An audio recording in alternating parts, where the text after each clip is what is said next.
research and graduate school applications. Yeah, this is Career Coach 101 here. Yeah. This is like you were in it. It's important to know that you can use those skills, and not only use those, but a tip is that you can put that on your resume.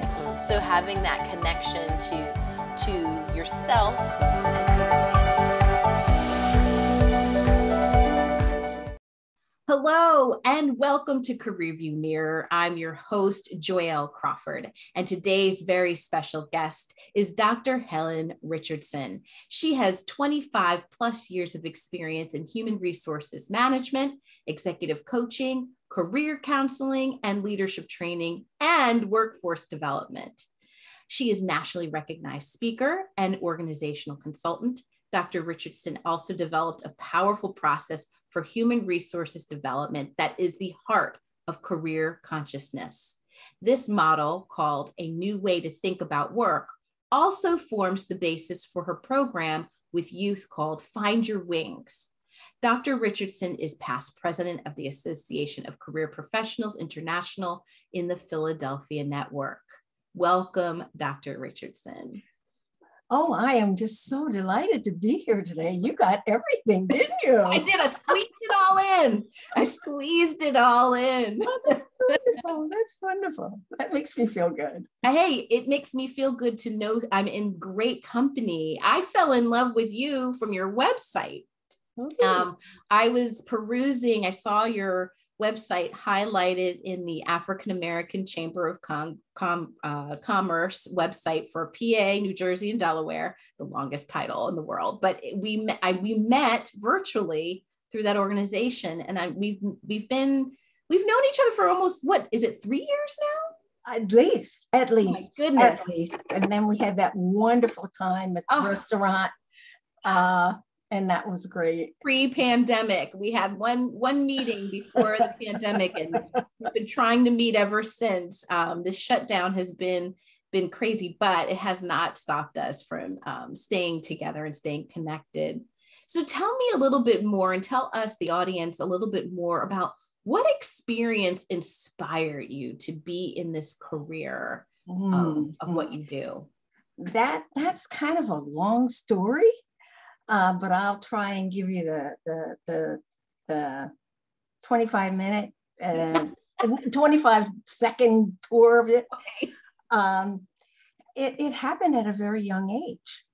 I was 9 years old, and I was the youngest of 9. And my father was an alcoholic, and he had very limited education, but he was truly brilliant.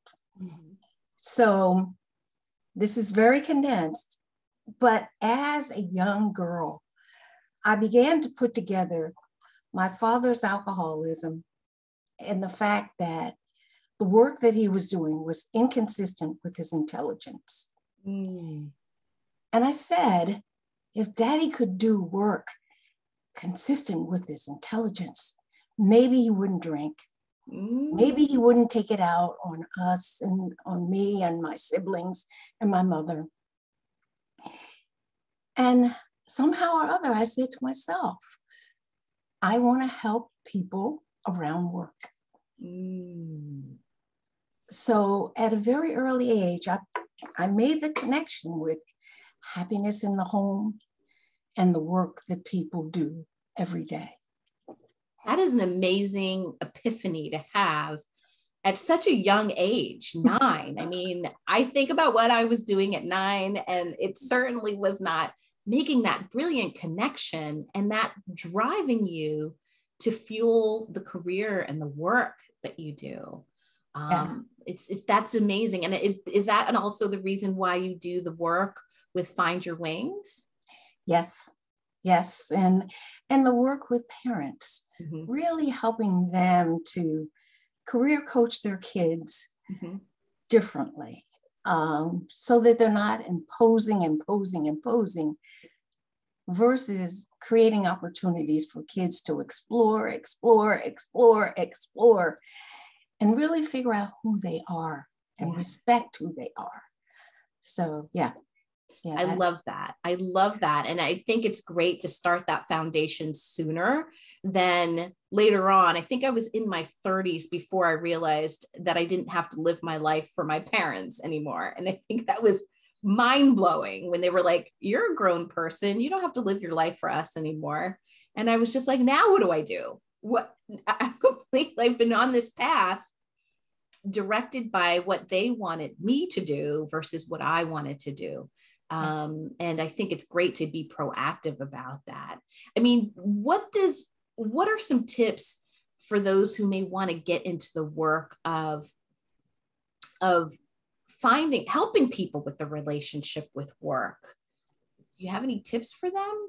Well, I think that it perhaps comes from your own experiences in work. Mm-hmm. You know, what were your challenges? Like for me, I started in HR, mm-hmm. and I saw the challenges of people in work. Oh yeah. And I said, well, who's coaching them?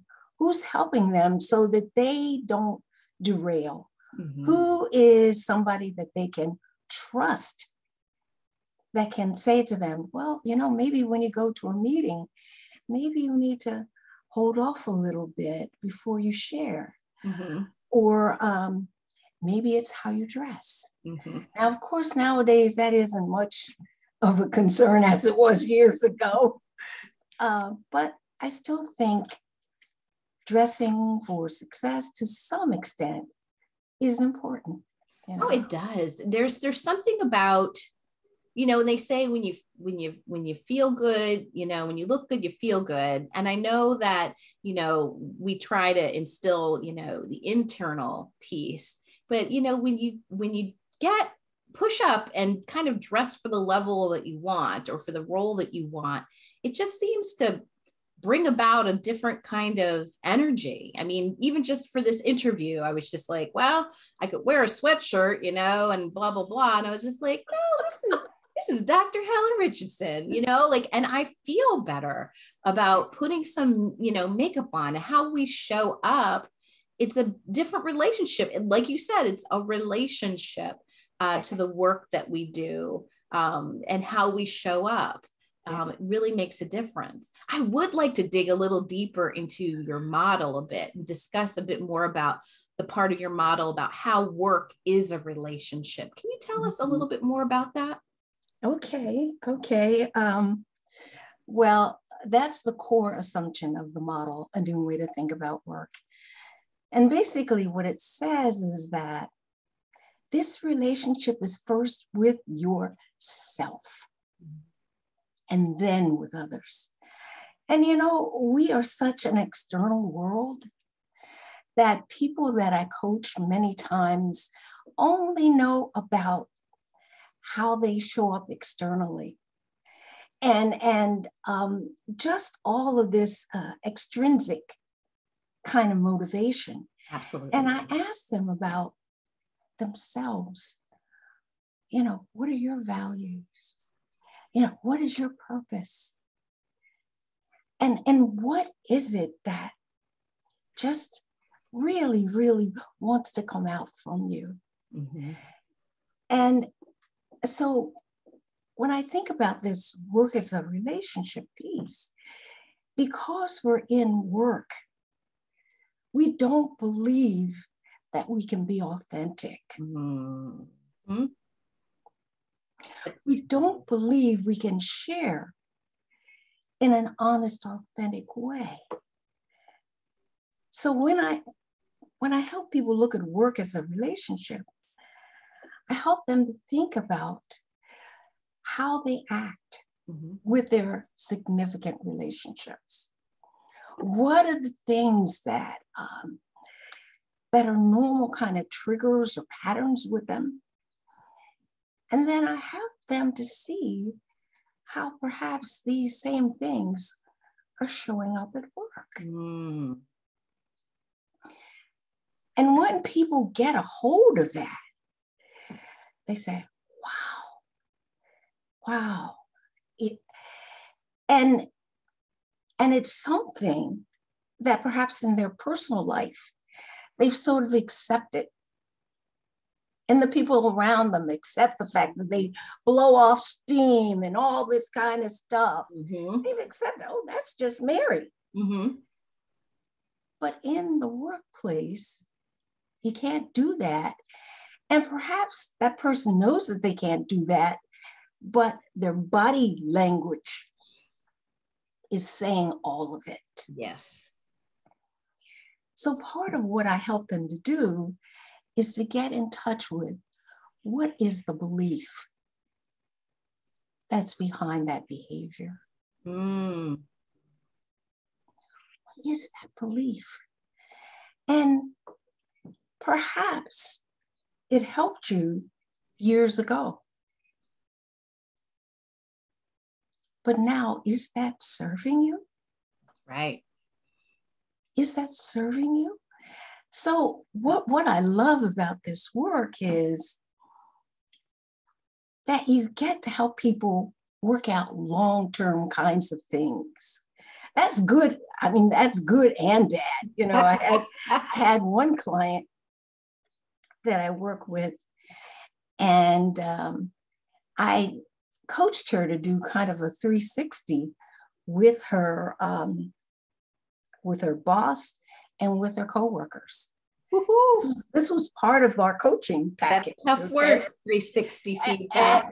Yeah, she did it. Now, I gave her some appreciative questions to ask. Mm-hmm. So no one really felt kind of pushed back to answer her. But what she found was the things about herself that she had taken for granted mm-hmm. were the things that people appreciated most about her.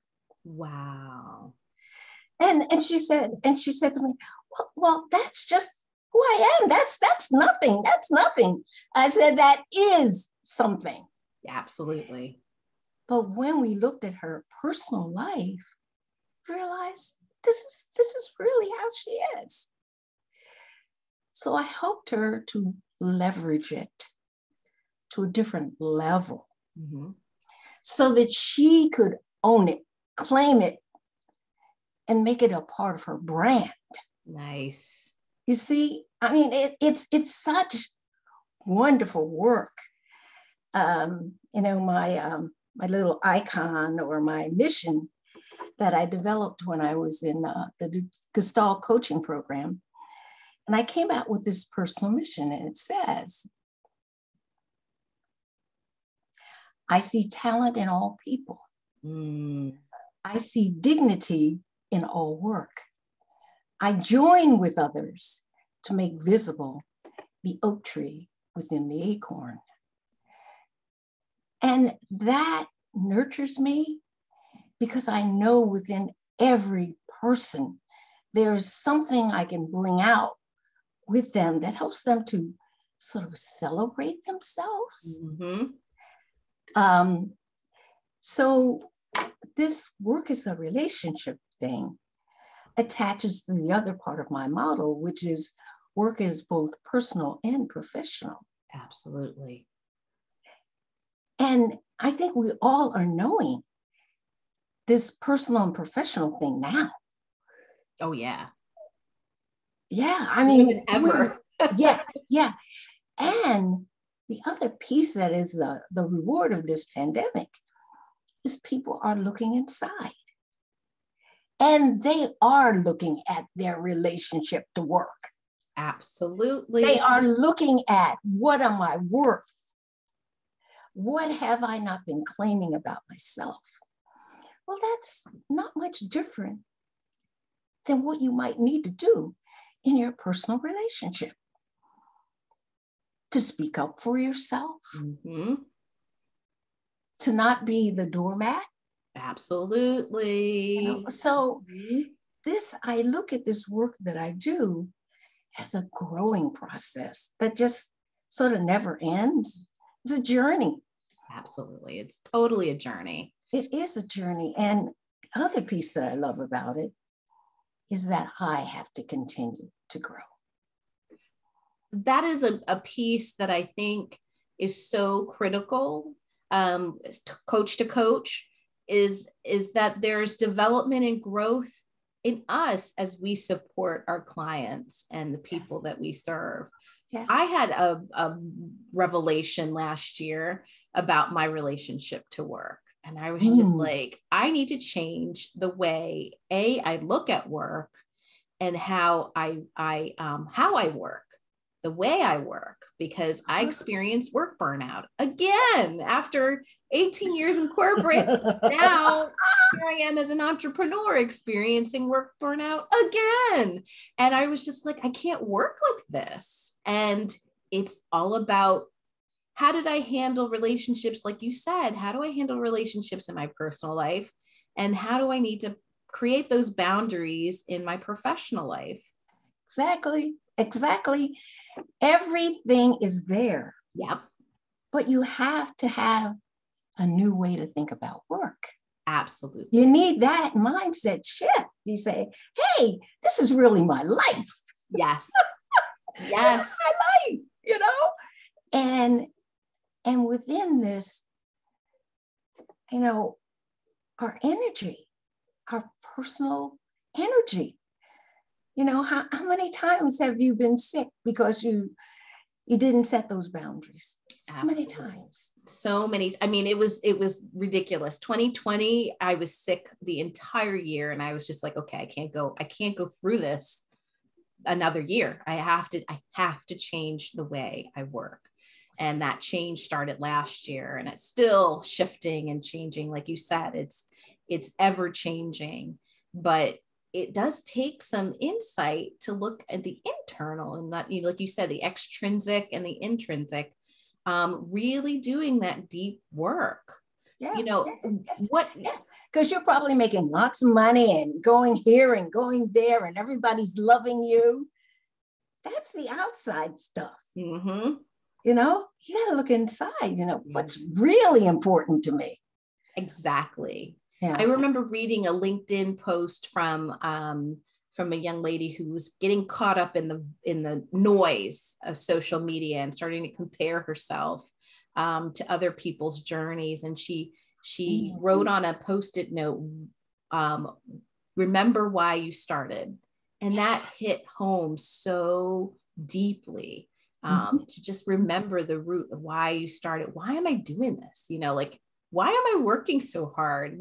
You can't take it with you. So no. More, right? Yeah.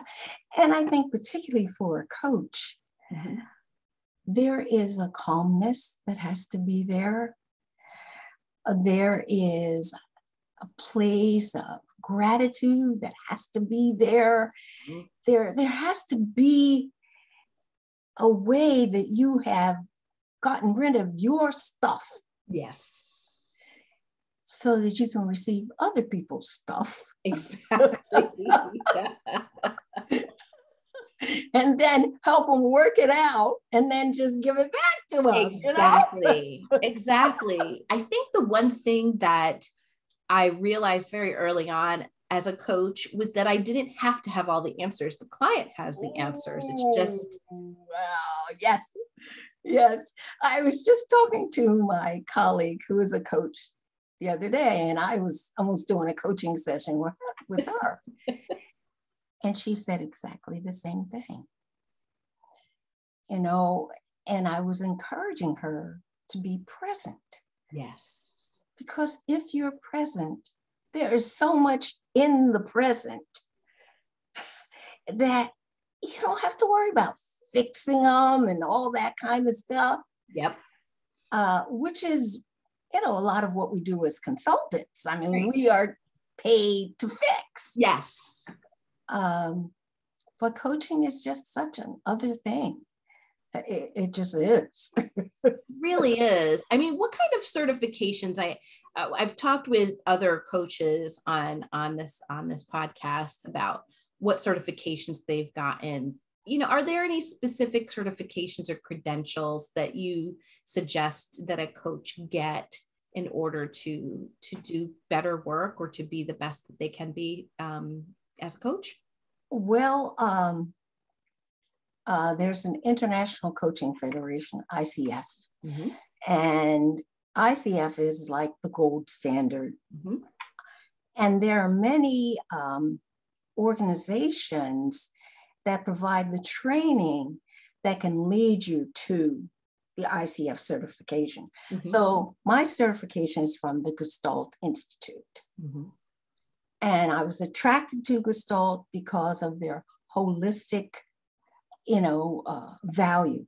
Mm-hmm. But everybody, my friend went to Georgetown Mm-hmm. for theirs. It doesn't really matter. I think whatever coaching certification you choose should be consistent with how you learn, what you really understand as their value and their methodology. Yes.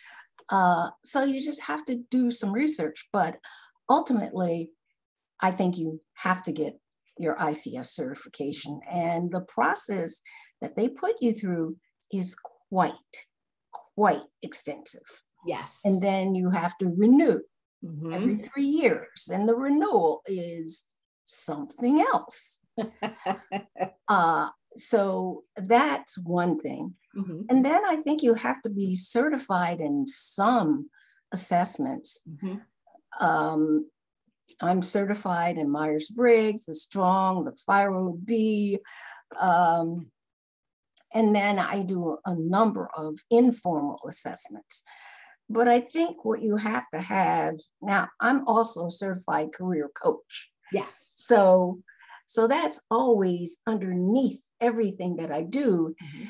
And I think it is helpful for some leadership people to understand some career pieces. Mm-hmm. So what else? According to what kind of organizations you want to work with, Mm-hmm. you might consider SHRM as a Right. certification. Yep.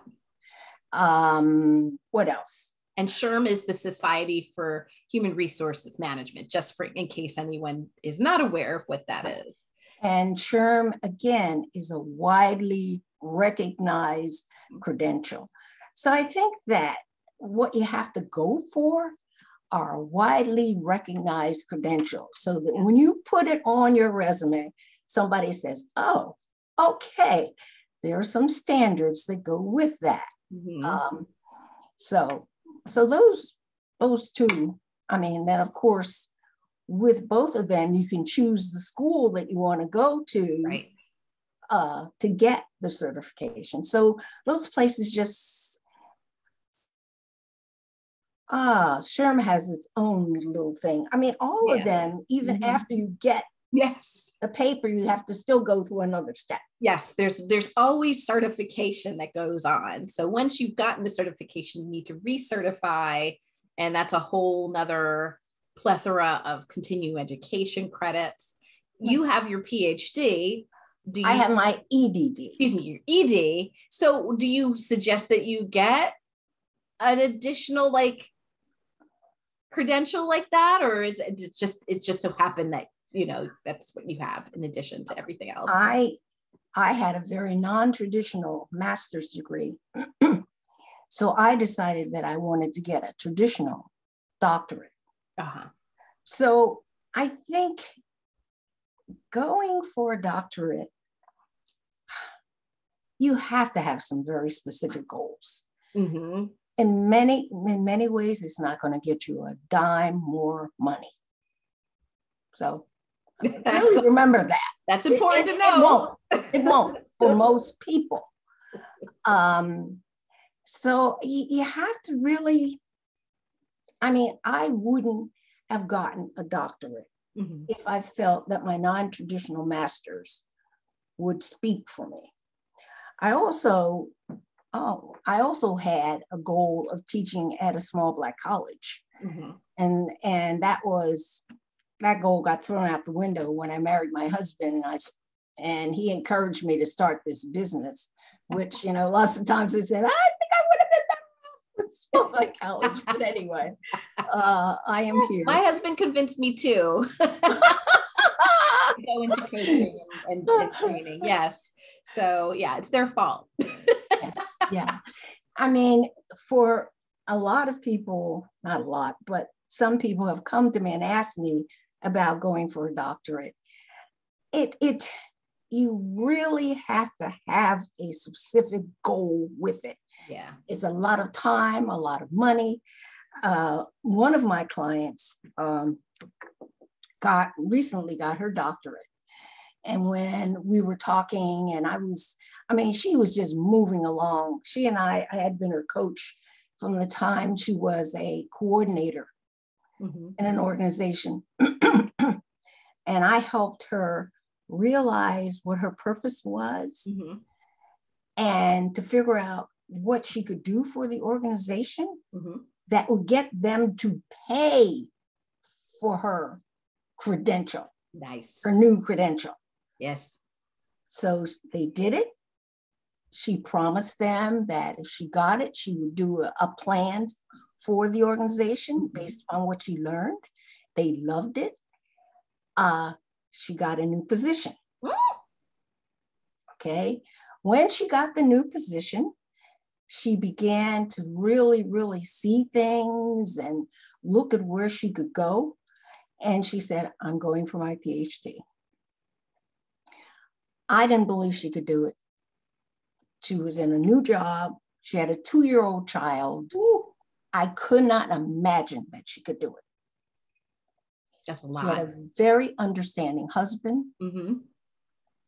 He was able to take over a lot of the load. And she did it. She did it in 2 years. Whoa, that's amazing. 2 years she did it. She is now looking for a new opportunity. The world is hers. Nice. The world is hers. I have no doubt that she's going to triple her salary. I have no doubt. The world today is such a different world money-wise. Yes. For some people, yes. Not everybody. Yes. Some people. Like another one of my clients who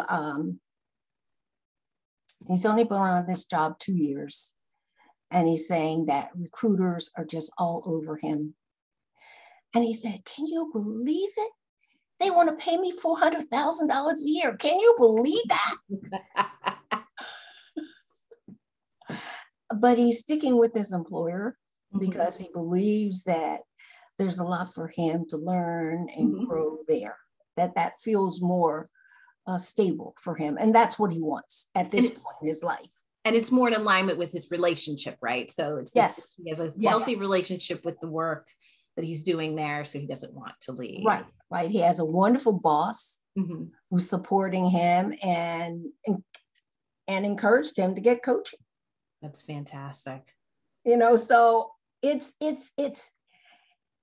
knowing yourself.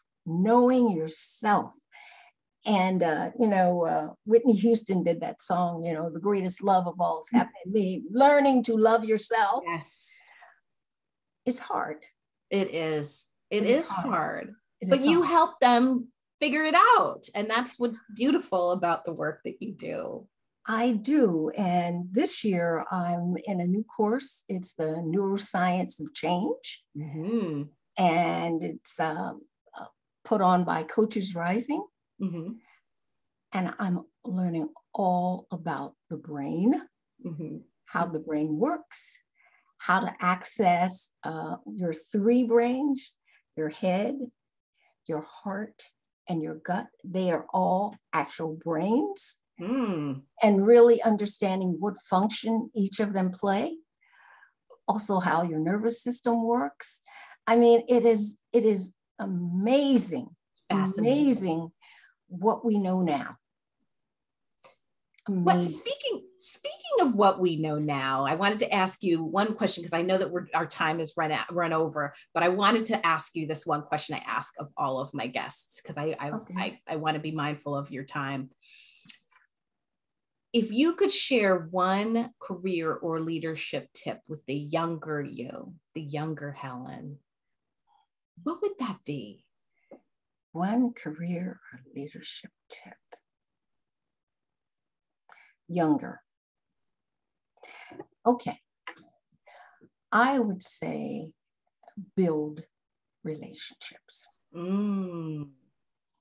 Build relationships. Learn how to network. Learn how to.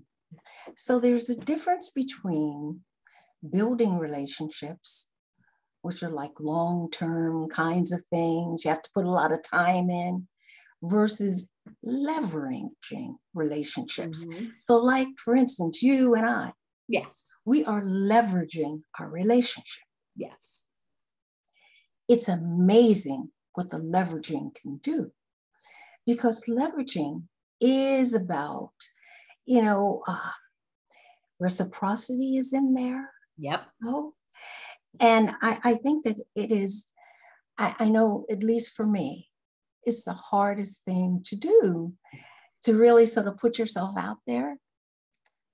But I think if you can learn that one lesson and allow yourself to be open, you don't have to accept everything that everyone says. Exactly. But leave yourself open. Be prepared to ask the critical questions. And then sometimes swallow what you hear. Go home and meditate on it. So that's one tip. Did you ask just for one? Yeah, if you have another one, please share. Well, I think that meditation and mindfulness are so critically important. Oh, they are. I mean, they're just critically important. You've got to stay in touch with yourself. You've got to find a way to, calm all those voices in your head. Because they're going to truly drive you crazy if you listen to them. It's so true. But sometimes you need to sit still and listen, or at least focus on your breathing to center yourself, Yes. It just does wonders. I do mini meditation before these podcasts. I meditate as soon as I wake up. It just puts you, it's almost like taking a vitamin, just like anything else. This is great advice, because it's, you've got to take that time for yourself to get in touch with yourself, so that, again, you can attend to you as well as the people that you're serving, the relationships that you're building. Yes. So this work is a relationship first with yourself. You've got to know how to take care of yourself so you can show up at your best. Ooh, I got chills. Oh, I'm so glad that you were able to come on the show today. This is Dr. Helen Richardson, who I'm so blessed and grateful to have. You just had a sneak peek into our conversations that we have, and we need to have a lunch. Once this pandemic nonsense calms down, we definitely need to have another lunch. I have not been to that restaurant since. You haven't? Oh, it has been a million years. Right. Well, I'm so happy that you invited me. This has been fun, just to show up and share. Oh, I appreciate you sharing and pouring into our audience today. If you all liked what you heard, please continue to share this with your friends and family. I'm going to share information on how you can learn more about Dr. Helen Richardson and the work that she does, as well as information about anything else that you'd like to, in order to contact her. It's got her website, has contact information. If you'd like to be coached by her, which is a gift that you not only give yourself, but to others, I'll have all that information in the comments section. Thank you all for listening and watching, and be well.